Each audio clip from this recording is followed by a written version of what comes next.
Hi friends, welcome to our channel. Latest ఎపిసోడ్లో ఏం జరగబోతుందో ముందుగానే తెలుసుకుందాం. ఫ్రెండ్స్, డైలీ సీరియల్ నోటిఫికేషన్ కోసం ఛానల్ని సబ్స్క్రైబ్ చేసుకోండి ఫ్రెండ్స్. అండ్ పక్కనే ఉన్న బెల్ ఐకాన్ని క్లిక్ చేసి ఆల్ ఆప్షన్ని సెలెక్ట్ చేసేయండి. పార్టీకి వెన్నెల వచ్చిన తర్వాత ఏం జరుగుతుందా, తన జీవితంలో ఎటువంటి మార్పులు వస్తాయా అని కావ్య వెన్నెల వైపు చూస్తూ అలానే భయపడిపోతూ ఉంటుంది. ఇక తీరా అందరూ కూడా వెన్నెల, నువ్వు అప్పుడు ఎలా ఉన్నావో ఇప్పుడు అలానే ఉన్నావు అని చెప్పేసి అనగానే, మీరందరూ అనుకున్నట్టు నేను వెన్నెలని కాదు అని చెప్పడంతో ప్రతి ఒక్కరూ షాక్ అయిపోతారు. నేను మా అక్క వెన్నెల ఇద్దరం కూడా కవల పిల్లలం. మా అక్కకు 10th ఎగ్జామ్స్ అయిపోయిన వెంటనే ఒంట్లో బాగోకుండా పోయింది.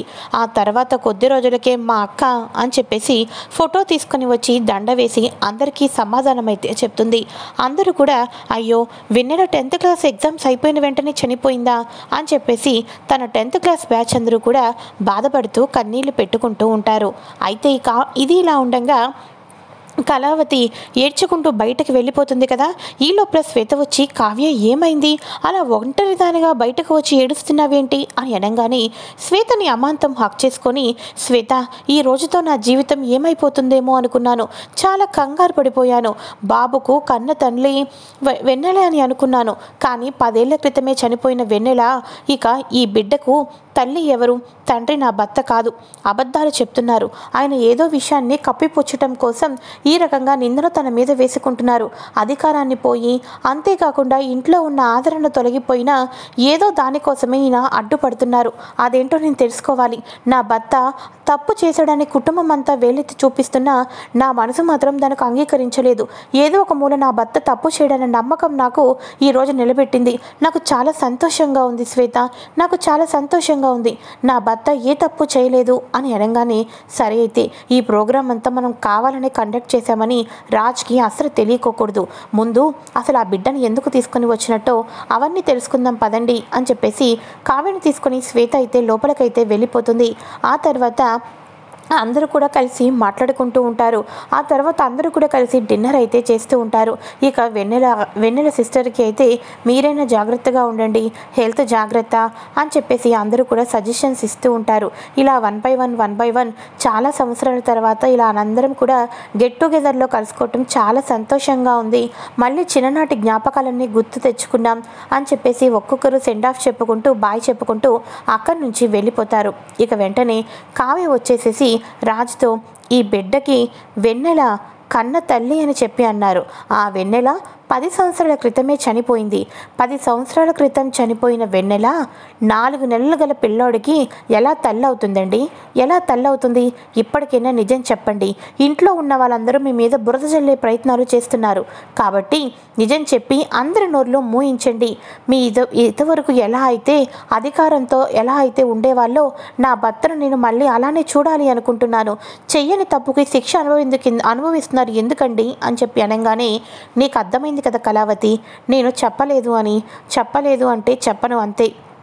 కానీ ఒకటి మాత్రం చెప్పగలను, ఇంట్లో నన్ను పెంచి కానీ వీళ్ళందరూ నా చుట్టుపక్కల ఉన్నవాళ్ళు కూడా నన్ను అర్థం చేసుకోలే. కానీ ఒక్కదానివి నువ్వు మాత్రమే అర్థం చేసుకున్నావు. బహుశా వివాహ బంధానికి ఉన్న గొప్పతనం అదే అనుకుంటా. కన్నీ పెంచిన తల్లిదండ్రులు కూడా తప్పు చేశానంటే ఏదో ఒక మూల అనుమానం పడి నోటికి వచ్చినట్టు మాట్లాడారు. కానీ నువ్వు మాత్రం ఇక సమస్యలో నుంచి పరిష్కారం ఎలా వస్తుందా అని ఇప్పటికి కూడా ప్రయత్నాలు చేస్తూనే ఉన్నావు కళావతి అని చెప్పేసేసి ఇక వీళ్ళు ఇంటికైతే వెళ్ళిపోతారు. ఇంటికి వెళ్ళిన తర్వాత ఇక ఫ్రెష్ అయ్యి నిద్రపోతూ ఉంటారు. ఇక ఆ తర్వాత మార్నింగ్ అయితే అవుతుంది. మార్నింగ్ అవ్వంగానే బాబు ఒకటే ఏడుస్తూ ఉంటాడు.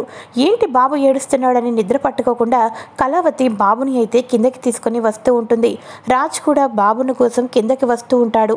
అందరూ కాఫీ తాగుతూ న్యూస్ పేపర్స్ చదువుతూ ఉండగా, ఏమైంది, బాబు ఎందుకు అలా ఏడుస్తున్నాడు అని చెప్పేసి అమ్మమ్మ గారు అంటూ ఉంటే, జ్వరం కూడా వచ్చినట్టుందమ్మా, ఒళ్ళు కాలిపోతుంది అని అనగానే, అవునా, అయితే ఇప్పుడు బాబును అర్జెంటుగా హాస్పిటల్కి తీసుకొని వెళ్ళాలి అని చెప్పేసి సుభాష్ కూడా హాస్పిటల్కి అయితే వెళ్తారు. ఇక అందరూ హాస్పిటల్కి వెళ్ళిన తర్వాత, డాక్టర్, బాబుకు విపరీతమైన జ్వరం, మీరే ఏదో ఒకటి చేయాలి అని చెప్పేసి బాబుని ఇవ్వగానే డాక్టర్స్ చెకప్ చేస్తారు. చెకప్ చేసిన తర్వాత అప్పుడు డాక్టర్ ఒకే ఒక విషయం చెప్తారు, మేము ఎంత ట్రీట్మెంట్ చేసినా వేస్ట్. బాబుకు ఇప్పుడు తల్లి అవసరం, తల్లి స్పర్శ కావాలి, అమ్మ పాలు కావాలి, అప్పుడే బాబుకి ఒళ్ళు వేడి తగ్గుతుంది, ఆ ఏడవటం కూడా తగ్గుతుంది అని చెప్పేసి చెప్పడంతో రాజు ఒక్కసారిగా స్టన్ అయిపోతాడు. ఇక వెంటనే సుభాష్, ఒరే రాజ్, ఇంతకాలం ఈ బాబు అమ్మ ఎవరో చెప్పమంటే నోరు మెదపలేదురా. చివరి ఆఖరికి అధికారాన్ని పోగొట్టుకున్నావు, ఇంట్లో ఉన్న వాళ్ళందరి దగ్గర నమ్మకాన్ని పోగొట్టుకున్నావు, తల్లి ప్రేమకు దూరం అయిపోయావు, భార్య ప్రేమకు దూరం అయిపోయావు, ఇంత చేసావు కానీ నిజం చెప్పలేదు. కానీ ఇప్పుడు పసికందు జీవితం రా, పసికందు ప్రాణాలు, వాడి మొహంలో ఆనందం చూడాలి అంటే డాక్టర్లు తల్లి రావాలి అని అంటున్నారా. ఇప్పటికైనా నోరు మెదపరా. ఆ పసిపిల్లాడి మీద నీకు ఏమాత్రం ప్రేమ, జాలి, దయ ఉంటే తల్లి ఎవరో ఇప్పటికైనా నోరిప్పరా రాజ్ అని అనగానే, పసికందు మీద ప్రేమ, జాలి, దయ అన్నీ ఉన్నాయి కాబట్టే నా దగ్గరే ఉన్నాడు నాన్న. అవి కానీ నాకు లేకపోతే ఈ బాబు మన ఇంటికే వచ్చేవాడే కానీ కాదు అని చెప్పి అనగానే, అవన్నీ పక్కన పెట్టరా, బాబు కన్న తల్లి ఎవరో చెప్పాలి నువ్వు అని చెప్పేసి అనగానే, చెప్తాను నాన్న, చెప్తాను, తప్పకుండా చెప్తాను, ఎందుకంటే వీడిని రక్షించుకోవటం కోసమైనా చెప్పాలి కదా అని చెప్పేసి అనగానే, ఈ లోపల డాక్టర్స్ అయితే వస్తారు. ఈ సిరప్ 2 అవర్స్కి ఇవ్వండి, కానీ కన్న తల్లి మాత్రం పక్కన ఉంటేనే బాబు త్వరగా కోలుకుంటాడు అని చెప్పేసి అనగానే, డాడ్ హాస్పిటల్లో ఎందుకు, ఇంటికి వెళ్ళి మాట్లాడుకుందాం పదండి అని చెప్పేసి ఇంటికైతే వెళ్ళిపోతారు.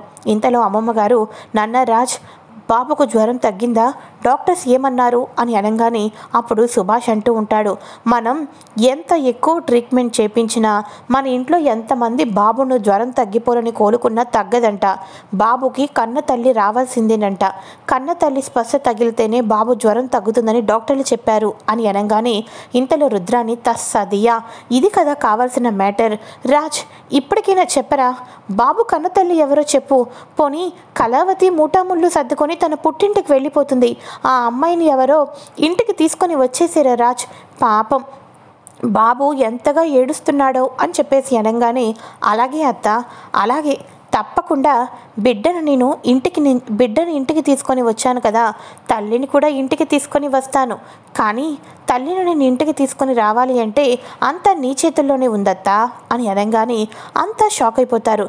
రాజ్ ఏం మాట్లాడుతున్నావురా, బాబుకు కన్న తల్లి తీసుకొని రమ్మని అంటే నా చేతుల్లో ఉందంతా అని అంటున్నావేంటి అని అనగానే, మరి నీ కూతురు లైఫ్ నీ చేతుల్లో లేకపోతే ఇంకెవరి దగ్గర ఉంటుందా అత్త, నువ్వు అర్జెంటుగా పింకీని పిలిస్తే బాబు ఏడు పాపుతాడు అని అనగానే, బాబుకు పింకీకి ఏం సంబంధం, బాబు తల్లిని తీసుకొని రమ్మంటే ఎక్కడో హాస్టల్లో చదువుకుంటున్న నా కూతురిని తీసుకుని రమ్మంటున్నావేంటి రాజ్, నీకేమైనా మైండ్ పనిచేయటం లేదా అని అనగానే, నా మైండ్ పనిచేస్తుందత్తా, బాబుకు కన్న తల్లి ఎవరో కాదు పింకీనే అని చెప్పేసి చెప్పటంతో రుద్రాణితో సహా ఇంట్లో ఉన్న వాళ్ళందరూ ఆశ్చర్యపోతారు. ఇక వెంటనే అపర్ణ, నాన్న రాజ్ ఏం మాట్లాడుతున్నావురా, పింకీ కన్న తల్లి ఏంట్రా అని అనగానే, అవును మామ్, పింకీనే కన్న తల్లి, పింకీకి పెళ్ళి అవ్వకపోయినా తన ఫ్రెండ్స్ తోటి ప్రేమించిన వ్యక్తితోటి పెళ్లి చేసుకుంటాడని ఎంతో దూరం వెళ్ళిపోయింది. ఆ తర్వాత చాలా నెలల తర్వాత తను ప్రెగ్నెంట్ అని తెలిసింది, డాక్టర్ దగ్గరికి వెళ్ళింది. ఇప్పుడు కనుక నువ్వు అబార్షన్ ప్లాన్ చేస్తే బిడ్డ ప్రాణాలు ఏమో కానీ నీ ప్రాణాలకు ప్రమాదం ఉంది అని డాక్టర్లు అయితే చెప్పటం జరిగింది. సో ఇక పింకీ ఎవరికీ చెప్పలేక అలానే 9 నెలలు నిండేదాకా వేచి ఉంది. తర్వాత బిడ్డను తన దగ్గరే ఉంచుకుంది. అలా బిడ్డను ఉంచుకున్న తర్వాత చుట్టుపక్కన ఉన్న వాళ్ళ ఫ్రెండ్స్ అందరి లైఫ్ ఎలా ఉంది, తన లైఫ్ ఇలా ఉండిపోయింది, నేను అనవసరంగా తొందరపడ్డాను అని చెప్పేసేసి ఇక బిడ్డను సైతం వదిలించుకోవాలి అని చెప్పేసి బిడ్డను అనాథాశ్రమంలో వదిలేసేసి కెరీర్ అని హ్యాపీగా లైఫ్ని లీడ్ చేయడం కోసం తను తన బాయ్ ఫ్రెండ్ తోటి తిరిగి అమెరికాకు వెళ్ళిపోయింది అని చెప్పేసి చెప్పడంతో ఇంట్లో ఉన్న వాళ్ళందరూ ఆశ్చర్యపోతారు. రుద్రాని, మేమందరం ఆశ్చర్యపోతున్నామంటే ఒక అర్థం ఉంది, నీ కూతురు తప్పు చేసింది అంటే నువ్వెందుకు అంత ఆశ్చర్యపోతున్నావు, దీనిలో కథ అంతా నువ్వే నడిపావని మాకు అర్థమవుతుంది, మళ్ళీ ఏమీ తెలియని అమాయకురాల్లాగా మాట్లాడతావా అని చెప్పేసి అనగానే, వదిన నిజంగానే నా కూతురు ఇంత అన్యాయం చేసిందని, ఇంత మోసం చేసిందని, ఇంత పెద్ద తప్పు చేసిందని నిజంగా నాకు తెలీదు వదిన, తెలీదు అని చెప్పేసి రుద్రాని చెప్తూ ఉంటుంది.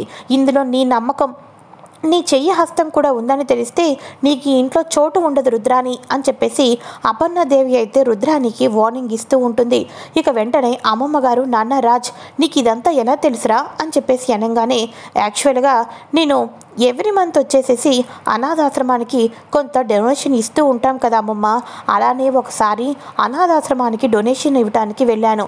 అక్కడ మన పింకీ ఒక బాబును పట్టుకొని గబా గబా ఫామ్స్ అన్ని ఫిలప్ చేసేసి బాబును అక్కడ అప్పచెప్పి వెళ్తున్నప్పుడు తిరిగి ఒంటరిగా వెళ్ళిపోయింది.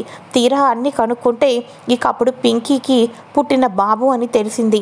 ఇక వెంటనే అమాంతం ఈ విషయం నలుగురికి తెలిస్తే దుగ్గిరాల వారి కుటుంబ పరువులు పోతాయి అని చెప్పేసేసి ఇక మన ఇంట్లో పుట్టిన బాబు ఒక అనాథాశ్రమంలో ఎవరూ లేని అనాథగా బతకూడదు అని బయటకు చెప్తే ఈ నిజం బయటకు వెళ్ళి మన కుటుంబం గౌరవం పోతుందని చెప్పేసేసి తల్లి కాకుండా పెళ్ళి కాకుండానే తల్లి అయిందని పింకీ అని తెలిస్తే ఇక మీడియా వాళ్ళందరూ వచ్చి మన పరువు గురించి చాలా గొప్పగా రాస్తారని చెప్పేసేసి ఈ రకంగా చేశాను. కానీ ఇప్పటికీ నిజం చెప్పాను, ఎందుకంటే బిడ్డకు కన్న తల్లి స్పర్శ కావాలి అని డాక్టర్లు చెప్తున్నారు.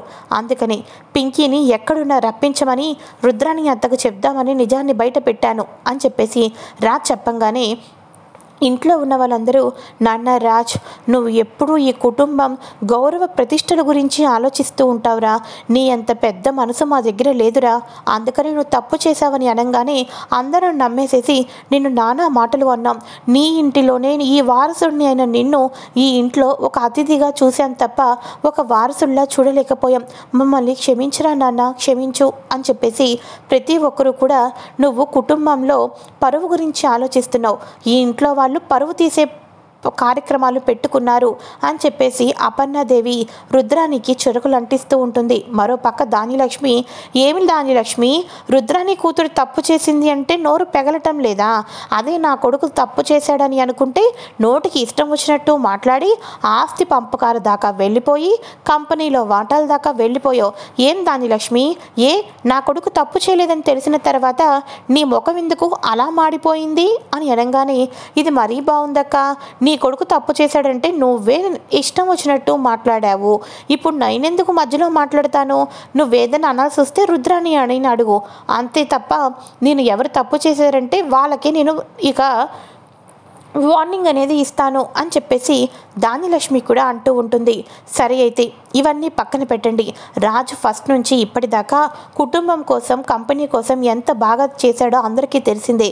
ఇప్పుడు పింకీ ఎక్కడ ఉంది దానిలక్ష్మి, పింకీ ఎక్కడుంది రుద్రాని అని అనగానే, నిజంగా నాన్న నాకు తెలియదమ్మా, నిజంగా నాకు తెలీదు అని అనగానే, సరే అయితే ఏం తెలియకపోతే పింకీ ఫోన్కి ఫోన్ చేయండి అని అనగానే పింకీకి ఫోన్ చేయడంతో, ఇదేంటిది అమ్మ చాలా రోజుల తర్వాత ఫోన్ చేస్తుంది అని చెప్పేసి, hello mom, how are you mom అని చెప్పేసి పింకీ అడుగుతూ ఉంటుంది.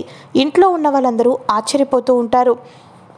ఇక వెంటనే పింకీకి బాబుని వచ్చేసేసి మన ఇంటికి తీసుకొని వచ్చామని చెప్పుకోకుండా, అర్జెంటుగా నువ్వు ఇంటికి రావాలమ్మా, నీకు పని ఉంది అని చెప్పేసేసి ఈ ఇంట్లో కొన్ని సెలబ్రేషన్స్ ఉన్నాయని అబద్ధం చెప్పమని అనటంతో, నువ్వు అర్జెంటుగా ఇంటికి రావాలమ్మా అని చెప్పేసి చెప్పడంతో, సరే అమ్మా అలాగే వస్తాను అని చెప్పేసి చెప్తూ ఉంటుంది. పింకీ ఇంటికైతే నార్మల్గా ఒక పర్సన్ లాగా వస్తుంది. తను ఇలా మోసపోయినట్టు, తనకు బిడ్డ ఉన్నట్టు ఇంట్లో వాళ్ళకు తెలియదు అని అనుకుంటుంది. తీరా పింకీ ఇంటికి వచ్చిన తర్వాత ఇంట్లో ఉన్న వాళ్ళందరూ కలిసి పింకీ చేతిలో తన కన్న కొడుకునైతే పెట్టడం జరుగుతుంది. అనాథాశ్రమంలో వదిలేసిన తన కొడుకుని ఇంట్లో వాళ్ళందరూ కలిసి తన చేతిలో పెట్టడంతో పింకీ ఆశ్చర్యపోతూ షాక్ అయితే అయిపోతుంది. తర్వాత మరి పింకీ గురించి ఇంట్లో వాళ్ళందరూ ఎటువంటి నిర్ణయం తీసుకోబోతున్నారు, రుద్రానికి ఏ రకంగా వార్నింగ్ ఇవ్వబోతున్నారు, మరోపక్క రుద్రాని మాయ చేసి మభ్య పెట్టి స్వప్న దగ్గర ఆస్తి దక్కించేసుకున్నాను అని చెప్పేసి సంబరాలు పడిపోతూ ఆస్తిని తాకట్టు పెట్టి డబ్బులని వాడుకుందాం అనుకుంటుంది కదా. తీరా ఆస్తి పేపర్లను తనఖా పెట్టడానికి వెళ్ళినప్పుడు ఆస్తి ఏమో స్వప్న పేరు మీద ఉంటుంది. తీరా ఆస్తి అమ్మటానికి వెళ్ళినప్పుడు ఏమో స్వప్న సంతకం కావాలి కదా, కానీ అక్కడ ఎవరి సంతకం ఉంది అంటే రుద్రాని సైన్ అయితే చేసి ఉంటుంది. ఇదేంట్రా ఇది, కంగారులో డ్యాన్స్ వేస్తూ నా సైన్ చేసింది అని అనగానే, అమ్మో అది చాలా తెలివైంది మమ్మీ, కావాలని ఇలా చేసి ఉంటుంది. ఈ ఆస్తి పత్రాలు మనం తీసుకుంటామని దానికి ముందుగానే తెలుసు, అందుకని నాకు తెలిసి దాని పేరు పెడితే దాని సంతకం చేస్తే ఈ పాటకి దీన్ని మనం క్యాష్ చేసుకుంటాం కదా మమ్మీ, అందుకని అది చాలా తెలివితేటలుగా ఆలోచించింది అని చెప్పేసేసి ఇద్దరు కూడా మన స్వప్న వేసిన ప్లాన్లో ఇరుక్కుపోతారు. స్వప్న తన ఆస్తిని మళ్ళీ తాను దక్కించుకుంటుంది. ఆ తర్వాత ఇక పింకీ పింకీ చేతికి బాబుని ఇస్తారు కదా. అంతేకాకుండా అవతల వైపు వాళ్ళ అమ్మా నాన్నను పిలిచి పింకీకి నార్మల్గానే ఇంట్లో అందరి ముందు ఆశీర్వాదం తీసుకొని పింకీకి పెళ్లి చేసేసి అత్తారింటికైతే బాబుని ఇచ్చి పంపించేస్తారు. ఆ తర్వాత ఇంట్లో ఉన్న వాళ్ళందరూ రాజ్ గొప్ప మనసును తెలుసుకుంటారు. కావ్యకున్న సహనం ఓర్పుతో శభాష్ అని అంటారు. మరి ఆ తర్వాత కళ్యాణ్ ఆఫీస్లో ఉన్నాడు. రాహుల్ ఏమో మబ్బి పెట్టేసేసి వేరే యొక్క ప్రాజెక్ట్ ఫైల్స్ని ఇచ్చేసేసి వాటి ద్వారా మోసం చేసి తను డబ్బు సంపాదించాలి అనుకుంటూ ఉంటాడు. మరి ఆఫీస్లోకి అడుగుపెట్టిన తర్వాత లక్షలు నష్టం వచ్చినట్టు చేస్తాడు రాహుల్. కళ్యాణ్ ఏమో అందులో చిక్కుకుపోతూ ఉంటాడు. మరి ఆఫీస్లో అడుగు పెట్టబోతున్న రాజ్ అలానే కావ్య ఏం చేయబోతున్నారు, రానున్న ఎపిసోడ్లో ఏం మలుపులు రాబోతున్నాయో ముందుగా తెలుసుకోవాలి అనుకుంటే ఛానల్ని సబ్స్క్రైబ్ చేసుకొని